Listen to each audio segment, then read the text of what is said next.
Greater Bengaluru authority election ಅಖಾಡಕ್ಕೆ ಸಿದ್ಧತೆ ಜೋರಾಗಿದೆ. ಈ ಚುನಾವಣೆ ಮುಂಬರುವ ಸ್ಥಳೀಯ ಚುನಾವಣೆಗಳು 2028ರ ದಿಕ್ಸೂಚಿ ಎಂದೇ ಹೇಳಲಾಗ್ತಿದ್ದು, ಅದರಲ್ಲೂ ಬಿಜೆಪಿ ಜೊತೆ ಕೈ ಜೋಡಿಸಿರುವ ಪ್ರಾದೇಶಿಕ ಪಕ್ಷ ಜೆಡಿಎಸ್ ನಾಯಕರು ಜಿಬಿಎ ಅಖಾಡದಲ್ಲಿ ಶಕ್ತಿ ಪ್ರದರ್ಶನಕ್ಕೆ ಸಿದ್ಧವಾಗ್ತಿದ್ದಾರೆ.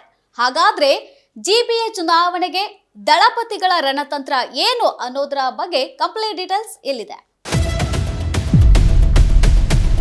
ಜಿಬಿಎ ಚುನಾವಣೆ ಆಡಳಿತಕ್ಕಿಳಿದ ದಳಪತಿಗಳು. ಜೆಡಿಎಸ್ನಿಂದ ಅಭ್ಯರ್ಥಿ ಆಯ್ಕೆಗೆ ಕಸರತ್ತು ಶುರು.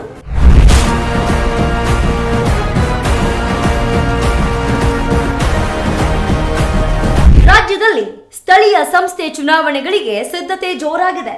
ಒಂದು ಕಡೆ ಆಡಳಿತ ಪಕ್ಷ ಕಾಂಗ್ರೆಸ್ ತನ್ನ ಅದೃಷ್ಟ ಪರೀಕ್ಷೆಗೆ ಇಳಿದಿದೆ. ಅಂದ್ರೆ 2.5 ವರ್ಷಗಳಿಂದ ಸರ್ಕಾರದ ಸಾಧನೆಗಳು, ಗ್ಯಾರಂಟಿ ಯೋಜನೆಗಳು ಜನರಿಗೆ ಎಷ್ಟರ ಮಟ್ಟಿಗೆ ತಲುಪಿವೆ, ಈ ಯೋಜನೆಗಳು ಕಾಂಗ್ರೆಸ್ನ ಕೈ ಹಿಡಿಯುತ್ತಾ ಅನ್ನೋ ಚರ್ಚೆ ಶುರುವಾಗಿದೆ. ಇದಕ್ಕೆ ಕೌಂಟರ್ ಕೊಡಲು ವಿಪಕ್ಷಗಳಾದ ಬಿಜೆಪಿ ಜೆಡಿಎಸ್ ಮೈತ್ರಿ ಮೂಲಕ ಕಾಂಗ್ರೆಸ್ಗೆ ಮೈತ್ರಿ ಪವರ್ ತೋರಿಸೋದಕ್ಕೆ ಮುಂದಾಗಿದೆ.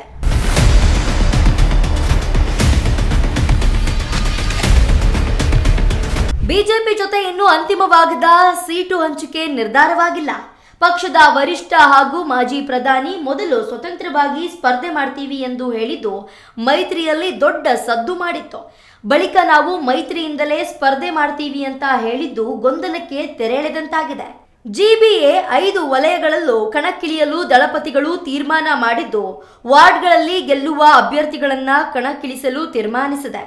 ಸೂಕ್ತ ಅಭ್ಯರ್ಥಿಗಳನ್ನ ನಿಲ್ಲಿಸಿ ಜಿಬಿಎ ಅಖಾಡದಲ್ಲಿ ಶಕ್ತಿ ಪ್ರದರ್ಶನಕ್ಕೆ ರಣತಂತ್ರ ಹೂಡಿದ್ದಾರೆ. ಜಿಬಿಎ ಚುನಾವಣೆ ಸಭೆ ನಡೆಸುವಂತೆ ಸೂಚನೆ.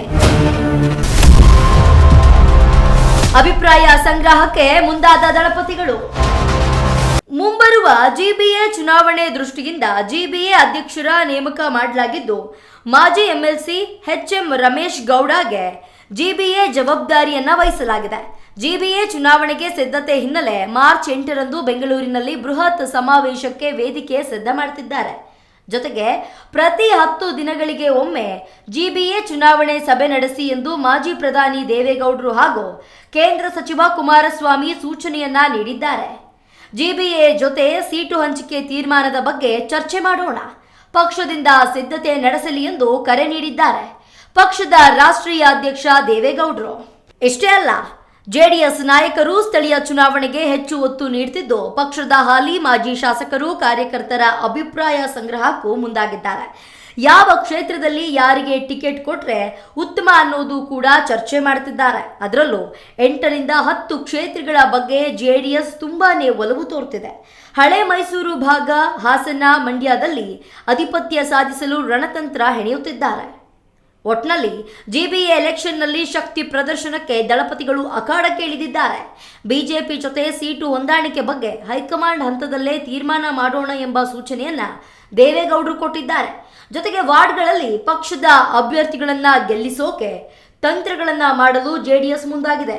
ಈ ಚಕ್ರ ವ್ಯೂಹ ಭೇದಿಸೋದ್ರಲ್ಲಿ ದಳಪತಿಗಳು ಯಶಸ್ವಿಯಾಗ್ತಾರಾ ಅನ್ನೋದನ್ನ ಕಾದು ನೋಡಬೇಕಿದೆ. Renuka K, political bureau, speed news Kannada. ಒಟ್ನಲ್ಲಿ ಜಿಬಿಎ ಎಲೆಕ್ಷನ್ನಲ್ಲಿ ಶಕ್ತಿ ಪ್ರದರ್ಶನಕ್ಕೆ ದಳಪತಿಗಳು ಅಖಾಡಕ್ಕೆ ಇಳಿದಿದ್ದಾರೆ. ಬಿಜೆಪಿ ಜೊತೆ ಸೀಟು ಹೊಂದಾಣಿಕೆ ಬಗ್ಗೆ ಹೈಕಮಾಂಡ್ ಹಂತದಲ್ಲೇ ತೀರ್ಮಾನ ಮಾಡೋಣ ಎಂಬ ಸೂಚನೆಯನ್ನ ದೇವೇಗೌಡರು ಕೊಟ್ಟಿದ್ದಾರೆ.